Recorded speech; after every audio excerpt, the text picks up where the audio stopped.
hilang dari apartemen. Belum pulang? Tumben? Sapaan Boy mengalihkan perhatian Raffi. Boy berdiri di ambang pintu sebuah ruangan dengan dinding kaca transparan. Biasa, malam minggu. Restoran milik Raffi tampak cukup ramai malam itu, keadaan sama yang selalu terjadi setiap akhir pekan. Kadang, ia sampai harus ikut turun melayani para tamu. Boy segera menghempas tubuhnya ke sofa, mengeluarkan ponsel dan melakukan panggilan video dengan Erlan. Malam minggu bukannya pulang malah kerja, kasihan istri nunggu di rumah. Erlan terkekeh setelah melihat Raffi berada di belakang Boy, sedang sibuk dengan laptopnya. Raffi mengulas senyum tipis, sejenak melirik ke arah kamera. Kamu sendiri ngapain malam minggu keluyuran?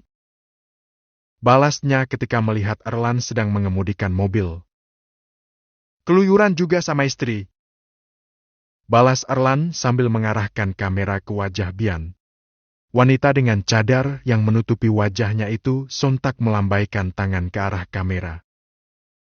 Hai, Bian, hati-hati dengan suamimu. Dia itu suka modus. Gurau Raffi yang masih sibuk dengan laptopnya. Tawa kecil Bian terdengar dari sana. Kak Raffi, gimana kabar Phil?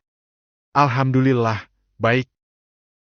Raffi mengulas senyum, menutupi keadaan yang sebenarnya. Alhamdulillah. Sayang, seharusnya kamu gak tanyakan tentang Bian, tapi tanyakan keadaan kakakmu yang masih jomblo. Suara Erlan terdengar lagi, kali ini diiringi tawa. Duh, yang lepas masa lajang. Susah memang. Gerutu Bay. Yang susah itu kamu yang lelet. Hati-hati ditikung orang. Raffi hanya terkekeh mendengar pembicaraan keduanya. Memikirkan Vio yang mungkin belum bisa melupakan Erlan sepenuhnya. Ironis memang, ketika sepenuh hati mencintai, namun yang dicinta masih belum selesai dengan cinta masa lalunya. Hingga pintu ruangan itu terbuka dan memunculkan seorang karyawan restoran. Kenapa, Zal?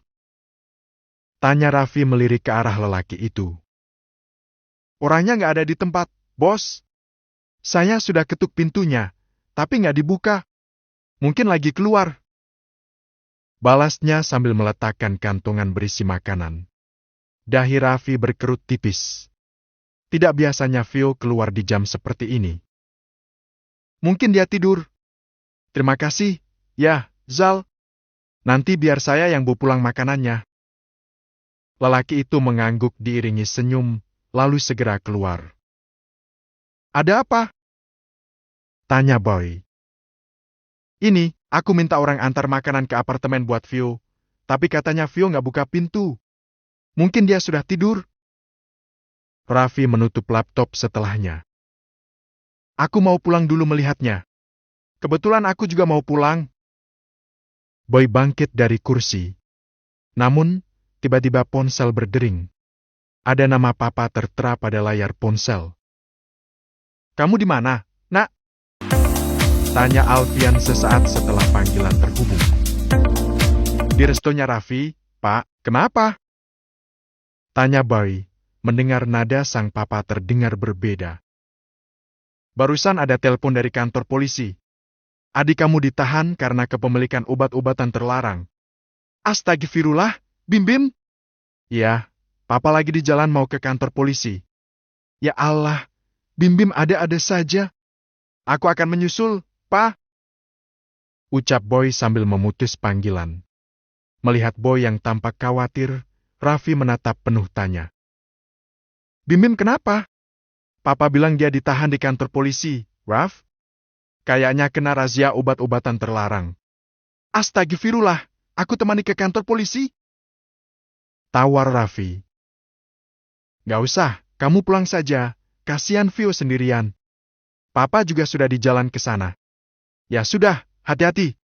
Kabari kalau ada apa-apa. Keduanya segera meninggalkan restoran. Boy menuju kantor polisi yang diinformasikan Alfian, sementara Raffi bertolak menuju apartemen. Setibanya di apartemen, Raffi tak mendapati istrinya. Hal yang membuatnya sedikit heran, sebab tidak biasanya Vio keluar di jam seperti ini. Dihubungi pun tidak dijawab. Kemana dia? Gumamnya mulai khawatir. Menduga bahwa Vio sedang marah karena kejadian semalam. Sesal pun mulai merasuk ke hati lelaki itu karena pengendalian diri yang buruk. Maka, orang pertama yang terpikir adalah sang bunda. Raffi segera menghubungi Riana dengan harapan istrinya ada di rumah mertua. Assalamualaikum, Bunda. Waalaikumsalam, Raff. Balas Riana. Bun, apa Vio ada di rumah? Aku baru pulang dan gak menemukan Vio di sini. Gak ada, Raff. Vio gak kesini. Memang Vio gak bilang sama kamu mau kemana? Enggak, Bunda. Tadi siang sih ada. Loh, kemana dia? Gak biasanya Vio keluar malam-malam. Nada Riana mulai terdengar khawatir. Apa kalian habis ribut? Sedikit, Bunda. Ucap Raffi menghela napas. Aku kelepasan sampai berbuat yang gak seharusnya. Mungkin dia marah. Maaf, Bunda. Tenang dulu. Pertengkaran suami istri itu wajar, insya Allah semua akan membaik. Mungkin, Vio ke rumah temannya. Bunda akan hubungi beberapa temannya dulu. Iya, Bunda. Sementara aku juga cari di sini. Sementara itu di kantor polisi. Alfian dan kedua putranya baru saja tiba. Mereka langsung diarahkan menuju sebuah ruangan di mana Bim Bim sedang diperiksa oleh anggota kepolisian. Pemuda itu duduk dengan tatapan datar, bahkan saat ditanya oleh pihak kepolisian, ia hanya menjawab seadanya. Seolah kedapatan membawa obat-obatan terlarang bukanlah masalah berarti. Alfian langsung mendekat dan memperkenalkan diri. Meminta maaf kepada sang petugas kepolisian atas tindakan putranya. Ditemukan 5 gram narkoba jenis sabu di tasnya, lengkap dengan alat hisap. Ucap sang petugas kepolisian kepada Alfian, sambil menunjukkan barang bukti yang ditemukan di dalam tas milik Bim Bim. Alfian menarik napas dalam. Ia memang sadar Bim Bim sulit dikendalikan dan terkadang bersikap sedikit liar, namun sama sekali tak menyangka bahwa putra bungsunya bisa terlibat dengan obat-obatan haram. Alfian melirik putranya yang menunduk, sementara Boy dan Bray belum mengucapkan sepatah kata pun. Mereka hanya mengusap punggung adiknya. Kamu dapat barang itu dari mana, Nak? Ada yang kasih? Tanya Alfian kepada putranya. Namun, Bim Bim diam 1000 bahasa dengan wajah datar.